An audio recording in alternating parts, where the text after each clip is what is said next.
ದೇವರಿಗೆ ತೆಂಗಿನಕಾಯಿ ಬಾಳೆಹಣ್ಣು ಅರ್ಪಿಸುವುದರ ಮಹತ್ವವೇನು?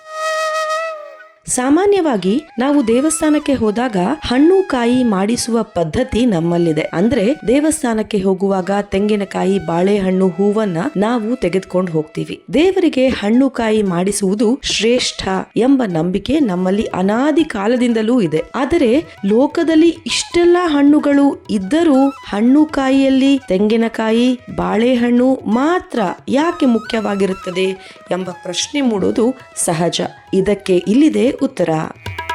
ಶುದ್ಧತೆ. ಬಾಳೆಹಣ್ಣುಗಳು ಮತ್ತು ತೆಂಗಿನಕಾಯಿಗಳು ಅವುಗಳ ಶುದ್ಧತೆಯ ಕಾರಣದಿಂದ ಗಮನ ಸೆಳೆಯುತ್ತವೆ. ಇದೇ ಕಾರಣಕ್ಕೆ ಇವುಗಳನ್ನ ದೇವರಿಗೆ ಪ್ರಥಮವಾಗಿ ಅರ್ಪಿಸಲಾಗುತ್ತೆ. ಯಾಕೆಂದ್ರೆ ಬಾಳೆ ಗಿಡ ಹಾಗೂ ತೆಂಗಿನ ಗಿಡ ನಾವು ತಿಂದು ಎಸೆದ ಬೀಜಗಳಿಂದ ಉತ್ಪತ್ತಿಯಾಗೋದಿಲ್ಲ. ಇತರ ಬಹುತೇಕ ಗಿಡಗಳು ನಾವು ತಿಂದು ಎಸೆದ ಬೀಜಗಳಿಂದ ಅಥವಾ ಪಕ್ಷಿ ಮೃಗಗಳ ಮೂಲಕ ಒಂದು ಕಡೆಯಿಂದ ಮತ್ತೊಂದೆಡೆ ಸೇರಿ ಬಿದ್ದು ಮೊಳಕೆಯೊಡೆಯುತ್ತೆ, ಗಿಡವಾಗಿ ಬೆಳೆಯುತ್ತವೆ. ಆದರೆ ತೆಂಗಿನ ಮರ ಹಾಗೂ ಬಾಳೆ ಗಿಡ ಹಾಗೆ ಬೆಳೆಯದು.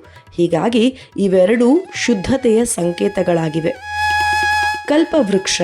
ತೆಂಗಿನ ಮರವನ್ನು ಕಲ್ಪವೃಕ್ಷ ಎಂದು ಕರೆಯಲಾಗುತ್ತೆ. ಕಲ್ಪವೃಕ್ಷ ಎಂದರೆ ಇಷ್ಟಾರ್ಥಗಳನ್ನು ಕರುಣಿಸುವ ಮರ. ತೆಂಗಿನ ಮರದ ಎಲ್ಲಾ ವಸ್ತುಗಳು ಮನುಷ್ಯನ ಬಳಕೆಗೆ ಯೋಗ್ಯವಾಗಿವೆ. ಹಾಗೆಯೇ ಹಿಂದೂ ಪುರಾಣಗಳಲ್ಲಿ ಬಾಳೆ ಗಿಡವನ್ನು ಕೂಡ ಕಲ್ಪವೃಕ್ಷಕ್ಕೆ ಸಮಾನವಾಗಿಯೇ ಪರಿಗಣಿಸಲಾಗುತ್ತದೆ. ಇದರ ಎಲೆ, ಕಾಂಡ, ಹೂವು, ಹಣ್ಣು ಎಲ್ಲವನ್ನೂ ಬಳಸಬಹುದಾಗಿದೆ. ಜೊತೆಗೆ ಹಿಂದೂ ಸಂಪ್ರದಾಯದಲ್ಲಿ ಬಾಳೆ ಗಿಡವನ್ನು ಪವಿತ್ರ ಎಂದು ಪರಿಗಣಿಸಲಾಗುತ್ತದೆ. ಮದುವೆ, ಪೂಜೆ ಅಥವಾ ಇತರ ಶುಭ ಕಾರ್ಯಗಳಲ್ಲಿ ಬಾಳೆ ಗಿಡ ಬೇಕೇ ಬೇಕು. ಜೊತೆಗೆ ಬಾಳೆ ಎಲೆ ಕೂಡ ಪೂಜಾ ಕೈಂಕರ್ಯಗಳಲ್ಲಿ ಬಳಕೆಯಾಗುತ್ತದೆ. ತ್ಯಾಗ, ಶುದ್ಧತೆ. ತೆಂಗಿನಕಾಯಿಯನ್ನು ಹೆಚ್ಚಾಗಿ ತ್ಯಾಗ, ಶುದ್ಧತೆ, ಅಹಂಕಾರವಿಲ್ಲದ ಸಂಕೇತವೆಂದು ಪರಿಗಣಿಸಲಾಗುತ್ತದೆ. ದೇವರಿಗೆ ತೆಂಗಿನಕಾಯಿಯನ್ನು ಒಡೆಯಲಾಗುತ್ತೆ. ಅಂದರೆ ತೆಂಗಿನಕಾಯಿಯ ಗಟ್ಟಿಯಾದ ಚಿಪ್ಪು ಅಹಂಕಾರವನ್ನ ಪ್ರತಿನಿಧಿಸಿದರೆ ಅದನ್ನು ಒಡೆಯೋದು ಅಹಮ್ಮನ್ನು ಅಕ್ಷರಶಃ ಚೂರು ಚೂರು ಮಾಡುವುದರ ಸಂಕೇತವಾಗಿದೆ. ಇದರ ಒಳಗಿರುವ ಬಿಳಿ ಭಾಗ ಶುದ್ಧತೆ ಹಾಗೂ ಭಕ್ತಿಯನ್ನು ಪ್ರತಿನಿಧಿಸುತ್ತದೆ.